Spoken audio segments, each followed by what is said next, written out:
Bocil ubanan. Kayak yang gue bilang di video rekomendasi sebelumnya, entah kenapa MC anime semakin kesini semakin banyak yang ubanan. Entah pengen kelihatan keren, atau pengen kelihatan penuh andini. Atau mungkin mereka pengen dijadikan spesies SCP baru bertipe albino. Karena pada video kali ini, kita akan kembali mengalur cerita anime dengan MC berambut ubanan. Tapi sebelum kita mulai, post dulu like dan subrek di bawah. Sekalian juga share sebanyak mungkin agar kita bisa melestarikan spesies langka yang semakin umum di tiap musimnya ini. Oke, langsung saja. Persiapkan jiwa bocil ubanan dalam diri kalian. Dan inilah dia, Okashina Tensei episode pertama dan kedua. Patisserie Sekai Taikai, 最終日もいよいよ大詰めです。 Scene awal dibuka dengan memperlihatkan Piala Dunia Patisserie yang diikuti oleh koki manisan ternama di dunia. Buat yang nggak tahu, patisserie itu adalah sebuah profesi yang berspesialis dalam pembuatan makanan penutup, misal aja roti, kue kering, dan permen. Terlihat pula MC anime ini yang juga ikut serta dalam kompetisi tersebut. Hebatnya, MC kita ini memiliki satu julukan, yaitu anak dewa jajanan manis. Nampaklah MC kita yang membuat sebuah mahakarya berupa sebuah permen raksasa berbentuk burung phoenix. Gak cuma miliknya, mahakarya milik peserta lain juga punya bentuk yang gak kalah menarik darinya. Mulai dari kambing, beruang, naga, sampai dengan lumba-lumba. Namun sangat disayangkan, mahakaryanya itu terlalu berat sehingga membuatnya tak kuat mengangkatnya. Hingga pada akhirnya...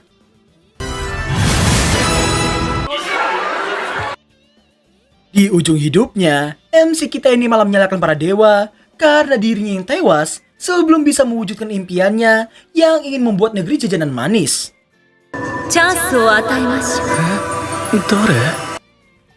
Rupanya, dewa menjawab semua keluh kesahnya selama ini dan memberinya kesempatan kedua di isekai. Dirinya pun terlahir kembali menjadi pemuda bernama Pastrip Miele Mortel. BTW, karena kepanjangan kita sebut aja Pas. Scene berpindah memperlihatkan pemandangan desa Mortel, desa yang kurang subur dan terbilang sangat tandus. Bapaknya Pas yang bernama Kasserol Mil Mortel terus bahu-membahu bersama para imigran dan juga orang pribumi lainnya agar dapat tinggal di desa itu.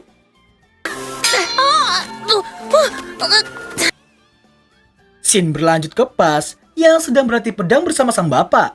Di tengah dirinya masih berlatih, dengan sangat gobloynya Pas malah ngelamun karena tebu yang gak bisa tumbuh di tanah desa mereka.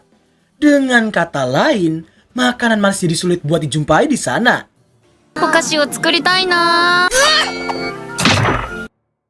Lama setelah itu, rekannya si bapak yang bernama Sid datang menghampiri mereka.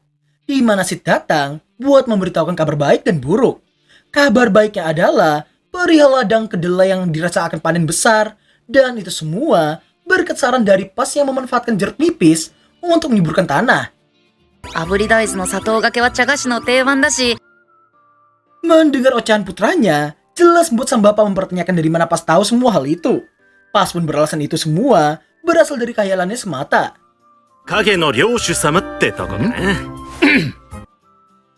Setelah itu, Pakas pun bertanya soal kabar buruknya. Sid pun memberitahukan sekelompok bandit berjumlah 50 orang yang akan segera tiba di desa mereka dalam 2 bulan. Sontak Pas pun terlihat emosi karena takut ladang mereka yang akan porak-poranda karena mereka semua. Ngelihat Pas yang kesal, Sid pun langsung menyarankan untuk membuat Pas menjadi kartu andalan mereka. Mendengar membuat Pakas teringat akan sesuatu.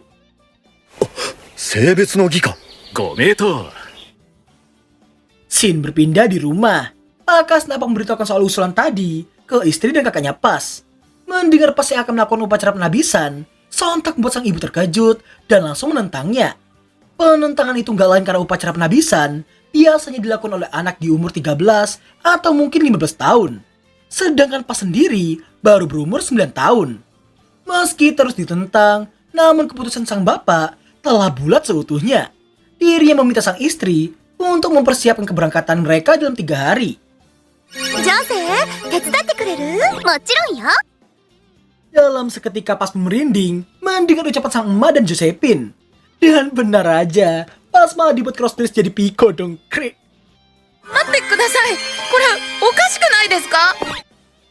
Meski terus protes, namun kedua makhluk ini gak mendengarkan sama sekali. dan malah melanjutkan penyiksaan mereka.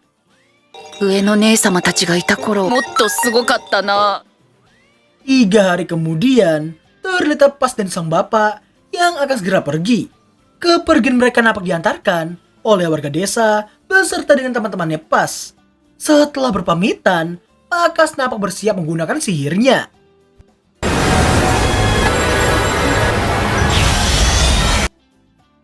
Sekepergian mereka, bukannya sedih karena Pas yang akan segera dianggap dewasa, tapi ya beginilah reaksi emak dan kakaknya Pas. やっぱりペイスには女装が似合う。 Setiba di ibu kota, Pas nampak terkejut usai ngeliat banyaknya bahan-bahan untuk membuat makanan manis di sana. Mulai dari gula merah sampai dengan buah. Dari sekian banyaknya buah di sana, Pas nampak berfokus ke buah apel yang disebut buah bonka di dunia itu. Ketika sang bapak yang memberitahunya rasa buah itu yang asam, Pas pun langsung mengetahui cara mengolahnya. Misalnya aja menjadi acar gula, tapi karena gula mahal, Pas ingin menggantinya jadi madu, karena madu bisa dijadikan pengganti gula. Gak cuma acar gula, Pas juga ingin mengolahnya menjadi kue tart, apel panggang, dan pie apel. Gobloynya, apa yang dibayangkan sang bapak soal putranya, dengan apa yang lagi dipikirin sama Pas, sungguh sangat bertolak belakang. お菓子で満ち溢れた国。 Sesampai di gereja, mereka nampak langsung disambut sama seorang pendeta bermuka panda. Sang pendeta pun terkejut karena Pakas yang ingin melakukan upacara penabisan pada putranya yang masih sangat muda. Ngeliat keteguhan hati Pas, sontak saja membuat si pendeta hanya bisa menuruti mereka berdua. Scene berpindah ke percakapan antara Josephine dan juga Sid. Josephine rupanya juga pernah menjalani upacara penabisan, tapi itu semua batal karena mananya yang dirasa kurang. Jose yang sangat khawatir pada sang adik nampak langsung ditenangkan sama Sid. Josephine kemudian bertanya apa yang sebenarnya dilakukan di upacara itu. Sid pun menjawabnya, yang mana setelah mengukur seberapa besar kekuatan sihirnya, Pas akan ditempatkan di ruang gelap dan sunyi. Lalu dirinya akan diberikan minuman yang sangat pahit. Dan setelahnya, Pas akan ditinggalkan di dalam ruangan itu seorang diri. Di tengah kegelapan tanpa suara, Pas harus bertahan di sana selama berjam-jam lamanya. Sid juga memberitahukan, sihir merupakan kekuatan istimewa yang tersimpan jauh di alam bawah sadar seseorang. Dan semua cara tadi adalah satu-satunya cara untuk bisa menarik kekuatan sihir itu keluar. Sang bapak pun khawatir karena upacara itu yang tak kunjung selesai meski setengah hari telah berlalu. Ngeliatnya jelas buat si pendeta mempertanyakan sebesar apa kekuatan Pas yang sebenarnya. Di tengah kekhawatiran sang bapak, si bocil ubanan sableng ini malah lagi mikirin hal yang sama sekali nggak terduga. お菓子のことを考えてると何も苦にならない。 Di tengah haluannya, Pas mendapati gunung manisannya yang bercahaya secara tiba-tiba. Dan cahaya itu membawanya ke suatu dimensi berisikan banyak sekali bola cahaya. 魔法？ Dan pada akhirnya, Pas pun tersadar setelah 2 hari lamanya. Tahap terakhir dari upacara penabisan itu ialah si pendeta yang akan membacakan sebuah gulungan untuknya. Pas akan mendapatkan kekuatan jika bisa merasakan makna dari tiap kata yang akan dibacakan dari gulungan itu. Setelah si pendeta membacakannya, secara perlahan Pas mulai merasakannya. 魔法？ Sontak sang bapak dan juga si pendeta terkejut karena mendapati tubuh Pas yang bersinar secara tiba-tiba. Setelah cahaya itu redup, upacara penabisan dinyatakan selesai. Sebelum pulang, sang bapak memberikan donasi ke gereja dan langsung diterima sama si pendeta. Sekembali mereka ke pasar, Pas nampak sedang sibuk membeli buah bonka dengan kualitas terbaik, mulai dari berat hingga warnanya. Setelah menentukannya, Pak Alexia memberikan 2 bonka bonus karena Pas yang tadi terlihat sangat antusias. Shin kembali memperlihatkan si pendeta panda yang ternyata bukan orang baik-baik. Dirinya merasa donasi Pakas yang dirasa kurang buat tutup mulut soal kekuatan Pas yang kelewat overpower. Scene ditutup dengan menampilkan Pas dan bapaknya yang sedang menikmati buah bonka pemberian Pak Alexia sebelumnya. 世界に一つのお菓子の国。 Scene melanjutkan dari apa yang diucapkan oleh Sid di episode sebelumnya, di mana kali ini para bandit telah berhasil menjarat desa kesatria Liptaver dan mereka semua berniat langsung pergi ke wilayah Mortel. Scene berpindah ke desa Mortel. nampaklah para warga desa yang sedang bahu-membahu membangun tembok di sekeliling parit mereka. Lama setelah itu, Sid datang dan melaporkan kabar buruk soal desa Liptaver yang telah berhasil dijatuhkan oleh para bandit. Mendengar membuat Pakas berasumsi bahwa para bandit yang akan segera sampai di desa mereka lebih cepat daripada yang diperkirakan. Pas kemudian diminta buat memanggil semua petinggi desa beserta dengan Kontru dan Gerasaji, karena mereka semua yang akan segera mengadakan pertemuan desa. お菓子の国づくりを盗賊なんかに潰させるものか。 Singkat cerita, semua warga dari 2 desa cabang diminta buat mengosongkan wilayah mereka dan segera pindah ke desa utama. Hal itu bertujuan buat memancing para bandit pergi ke desa utama dengan para warga yang telah bersiap di posisi menyerang. Setelah dianalisa, stok makanan mereka kemungkinan besar hanya akan bertahan selama 3 hari dan paling lama 7 harian. Di tengah itu semua, Pas menyadari daya tempur desa mereka yang terbilang sangat kurang. Karena yang bisa bertarung hanyalah sang bapak, Sid, Kontru, dan Gerasaji saja. Sedangkan sisanya hanyalah petani biasa. Di saat Pas yang sedang memikirkan cara buat menutupi kekurangan itu, kemunculan Mark dan Lumi membuat Pas langsung terbesit satu ide.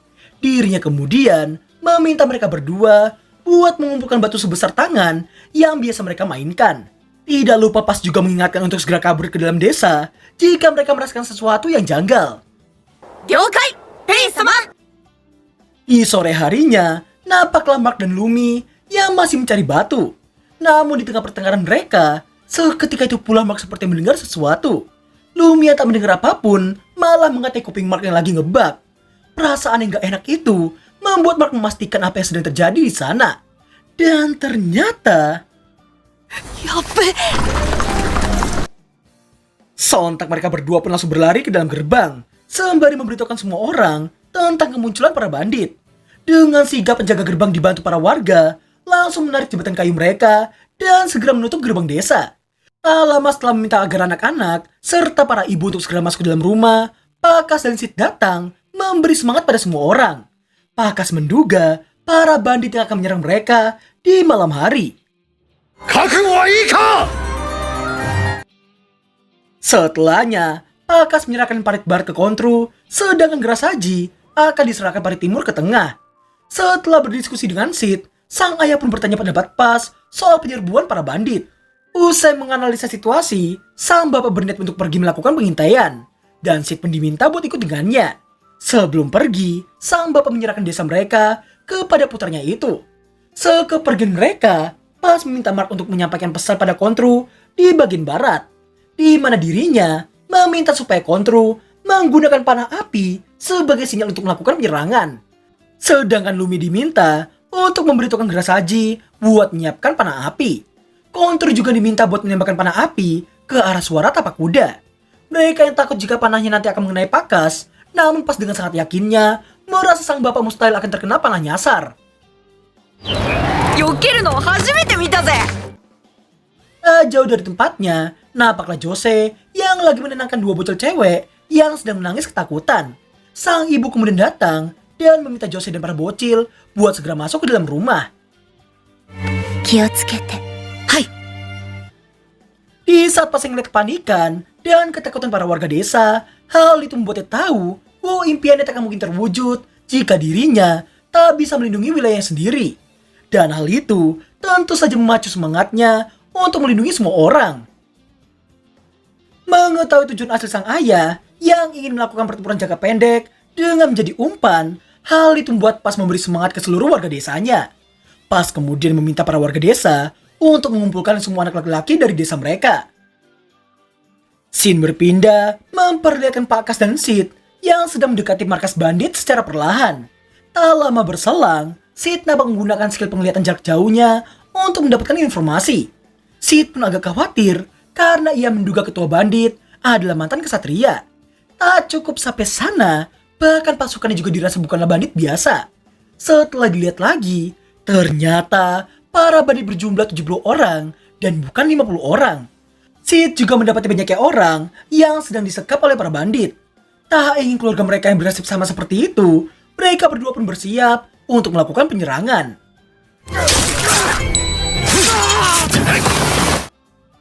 Dengan sangat lihainya, mereka berdua nampak berhasil menumpas banyak bandit sekaligus. Setelah membuat fokus para bandit pecah, mereka berdua nampak memancing para bandit untuk segera mengikuti mereka. Meski telah dilarang oleh ketua mereka, tapi karena udah tersulut emosi, para bandit tak mendengarkan dan termakan oleh pancingan Pakas dan juga Sid.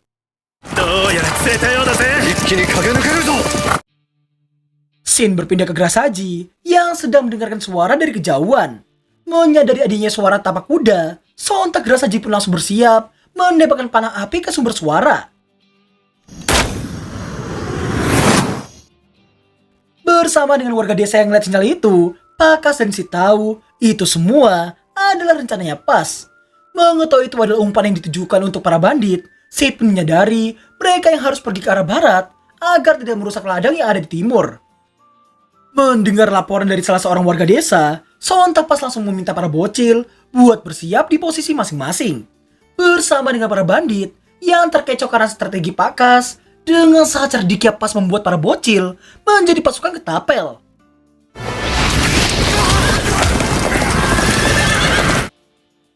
Dalam sekejap, banyak pasukan bandit yang berhasil ditumbangkan. Pas pun memberi tanda bersiap lagi ke teman-temannya. Dan seketika itu pula,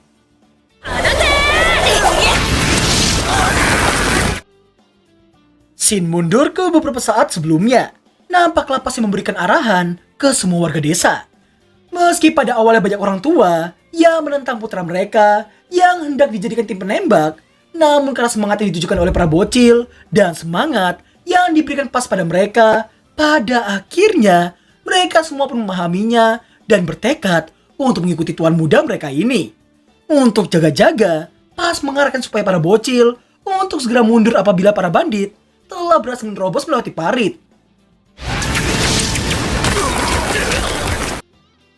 Hebatnya, hanya dengan batu biasa dan batu api saja, dengan campuran permainan para bocil, namun itu semua lebih dari cukup untuk membuat Pakas dan Sid bergerak dengan sangat bebasnya di tengah gempuran para bandit. Meski strategi mereka terbilang sangat bagus, namun ketua bandit itu gak kalah pintar. Daripada harus berurusan dengan Pakas dan juga Sid, ketua bandit itu lebih memilih menerobos masuk ke dalam desa dengan cara memanjatnya. Di saat para warga yang mencoba untuk bertahan, namun sayangnya ketua bandit serta pasukannya nampak berhasil menerobos masuk ke dalam desa. Hal tersebut membuat peperangan pecah dalam seketika.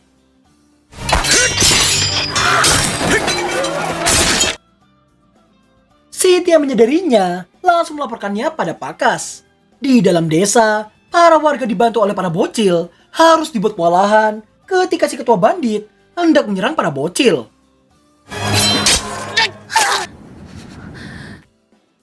Dengan sangat sigapnya Pas melindungi mereka semua dan meminta para bocil buat segera berlindung ke dalam rumah.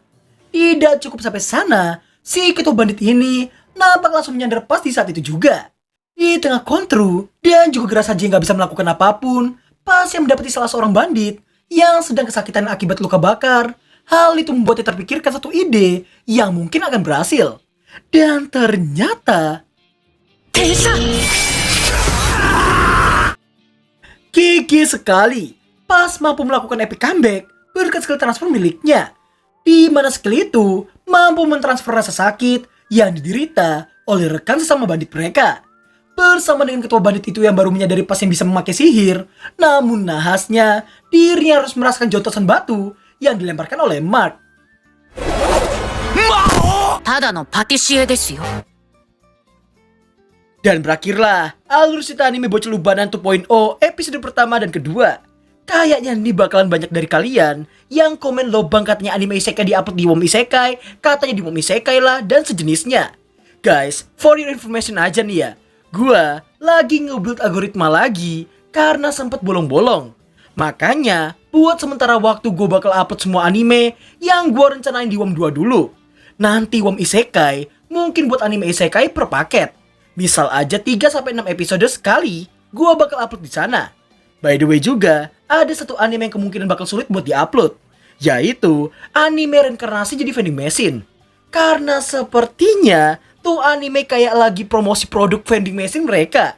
Gua takutnya kalau upload tuh anime, malah dikira endorse sama produk-produk itu. Tapi seharusnya sih nggak ada masalah, karena mereknya aja nggak begitu kelihatan. Kapan gua uploadnya? Lihat aja nanti kapan gua bisanya. So, like video ini kalau kalian suka, super kalau kalian mau. Thanks for watching dan sampai jumpa di episode selanjutnya. Bye-bye. 旅は終わらない